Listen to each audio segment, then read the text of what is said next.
सबसे पहले subscribe, like and press icon button and please do share. तो चलिए बच्चों, लास्ट लेक्चर में हमने जो थ्योरी डिस्कस की थी थर्मोमीट्री की। Today we will discuss the questions based on थर्मोमीट्री।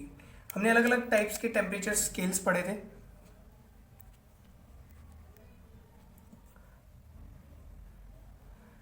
तो चलिए बच्चों, आज डिस्कस करते हैं थर्मोमीट्री की क्वेश्चंस जो हमने लास्ट लेक्चर में थर्मोमीट्री के क्वेश्चंस डिस्कस किए थे नीट जेईई सीरीज में।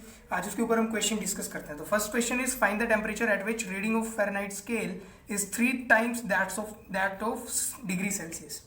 यानी कि ये कहना चाहता है कि अगर किसी टेम्परेचर की रीडिंग डिग्री सेल्सियस वाले स्केल में अगर x है तो फ़ारेनहाइट में वो 3x होना चाहिए।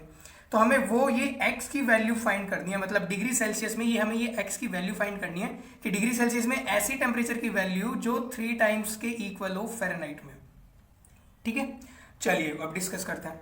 तो बच्चों, लास्ट क्लास में हमने पढ़ा था कि हम ऐसे लिख सकते हैं c माइनस उसकी lower limit, lower fixed point, divided by upper fixed point minus lower fixed point is equal to Fahrenheit minus lower fixed point divided by upper fixed point minus lower fixed point LFP।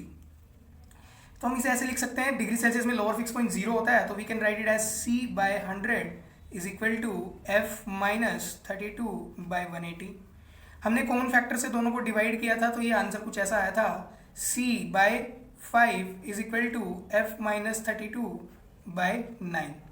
अब बच्चों यहाँ पे C की value में क्या put करनी है, C को हमने माना कि let the value of that degree Celsius scale is x, तो F की वैल्यू कितनी होनी चाहिए, F की वैल्यू होनी चाहिए 3x। ये वैल्यूज पुट कर देंगे तो बताइए क्या आएगा, x by 5 is equal to 3x minus 32 by 9।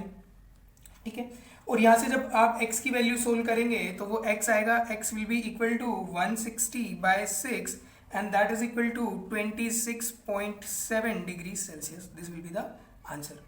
तो आप देख सकते हैं बहुत ही ज़्यादा इजी है, इससे ज़्यादा इजी क्वेश्चंस हो ही नहीं सकते। चलिए अब सेकंड क्वेश्चन करते हैं। Find the temperature at which Fahrenheit and kelvin give the same reading. यानी कि फ़ारेनहाइट और केल्विन की सेम रीडिंग है, यानी कि अगर फ़ारेनहाइट में कोई रीडिंग अगर x आ रही है तो केल्विन में भी x आ रही होगी।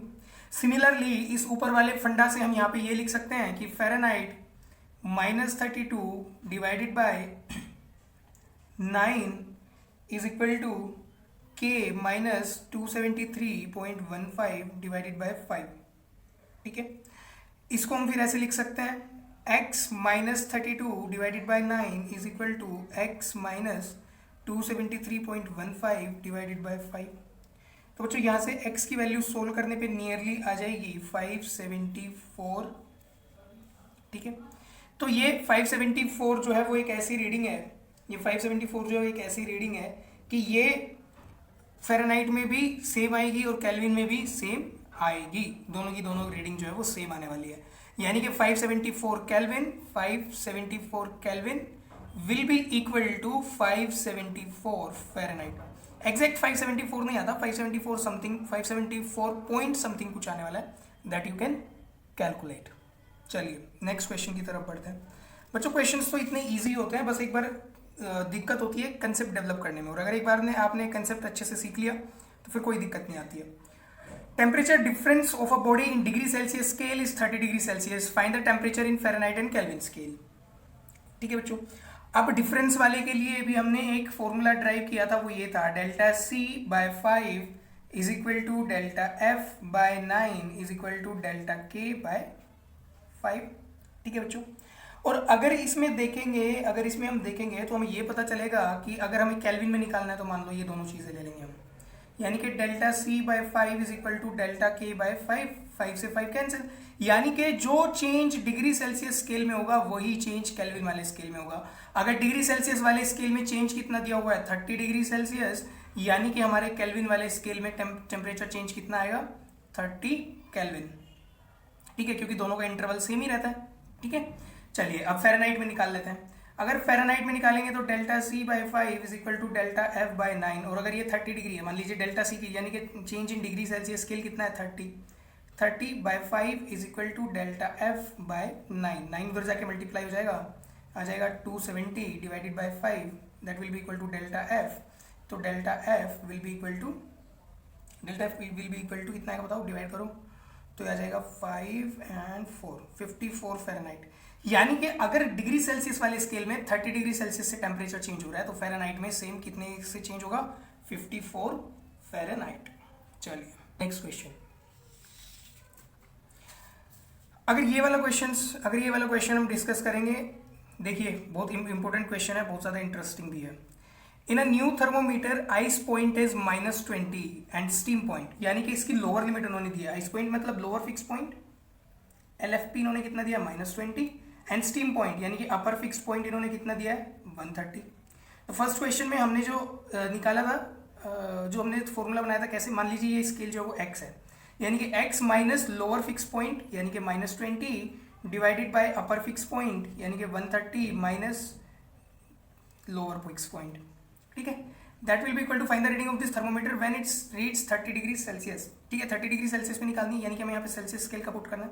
कितने डिग्री सेल्सियस है 30 माइनस लोअर फिक्स पॉइंट कितना होता है सेल्सियस स्केल में 0 डिवाइडेड बाय 100 माइनस 0, तो ये आ जाएगा x plus 20 divided bye minus minus नीचे भी प्लस हो जाएगा, यानी कि 150 इज इक्वल टू 30 बाय 100, ठीक है। इन दोनों को 5 से डिवाइड कर देते हैं, 5 से डिवाइड करने पे कितना आ जाएगा, ये 3 2, ठीक है, यानी कि 50 से डिवाइड कर दिया, मान लीजिए 50 से डिवाइड कर दिया, 2 आ गया, 3 आ गया, 3 उधर जाके मल्टीप्लाई हो जाएगा, ये 2 से डिवाइड हो जाएगा, तो ये आ जाएगा x plus 20 is equal to 2 से इसे डिवाइड करेंगे तो 15 इंटू 3 45, ठीक है। तो x is equal to 45 minus 20 and that will be 25, यानी कि कोई ऐसा स्केल जिसकी लोअर फिक्स्ड पॉइंट जो है -20 हो, अपर फिक्स्ड पॉइंट जो है वो 130 हो, तो अगर किसी टेम्परेचर को सेल्सियस में अगर 30 डिग्री सेल्सियस रीड किया जा रहा है तो इस वाले स्केल में इस टेम्परेचर की जो रीडिंग आएगी वो होगी 25x, ठीक है बच्चों, ठीक है।